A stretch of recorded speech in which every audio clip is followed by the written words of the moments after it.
হিন্দ, বন্দে মাতরম। বন্ধুরা, WBSSC group C পরীক্ষা হওয়ার পর থেকে যে প্রশ্নটা পরীক্ষার্থীরা সব থেকে বেশি করে আমাকে জিজ্ঞাসা করেছেন, যে প্রশ্নটা সব থেকে বেশি বিতর্কিত হয়েছে, যে সেই প্রশ্নের উত্তরটা সম্পর্কে আজকে আমি আপনাদের সামনে আলোচনা করার চেষ্টা করব।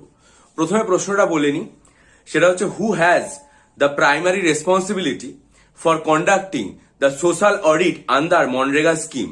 অপশানে কি কি ছিল? পঞ্চায়েত প্রধান, 2 নম্বরে ছিল বিডিও, 3 নম্বরে ছিল গ্রাম সভা এবং 4 নম্বরে ছিল ডিস্ট্রিক্ট ম্যাজিস্ট্রেট।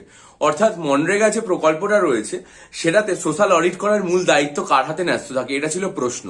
বহু পরীক্ষার্থীর এটা নিয়ে প্রচুর কনফিউশন রয়েছে, কি হবে না হবে উত্তর।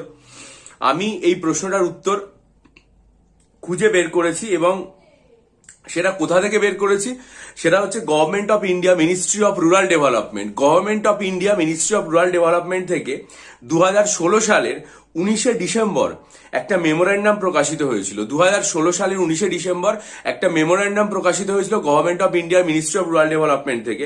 সেই মেমোরেন্ডামের ফার্স্ট সেন্টেন্সটা কি ছিল সেটা আপনাদের সামনে রাখছি।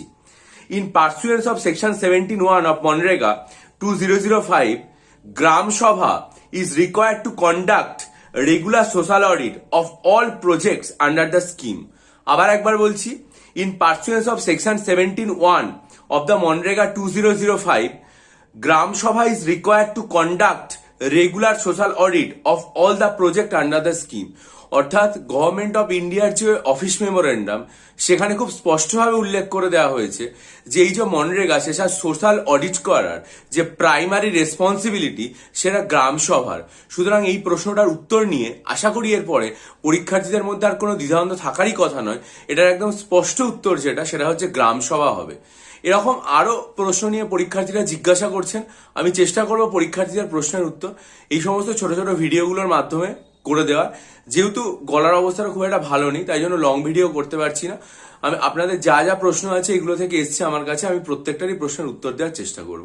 আর আপনারা যদি মনে করেন যে আমার কাছ থেকে আসন্ন ডব্লিউবিসিএস পরীক্ষার জন্য 48টা মক টেস্ট নেবেন, অথবা ডব্লিউবিসিএস পরীক্ষার জন্য অপশনাল সাইকোলজি স্টাডি মেটেরিয়াল নিয়ে এখন থেকেই পড়া শুরু করবেন, বা ডেসক্রিপটিভ বাংলা, ডেসক্রিপটিভ ইংরেজি স্টাডি মেটেরিয়াল নিয়ে প্রস্তুতি শুরু করবেন, তাহলে এখানে আমার ইমেল আইডিটা দিয়ে দিলাম, সেটার মাধ্যমে যোগাযোগ করুন।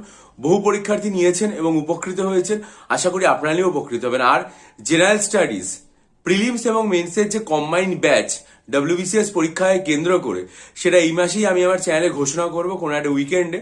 তার জন্য চ্যানেলের দিকে নজর রাখুন।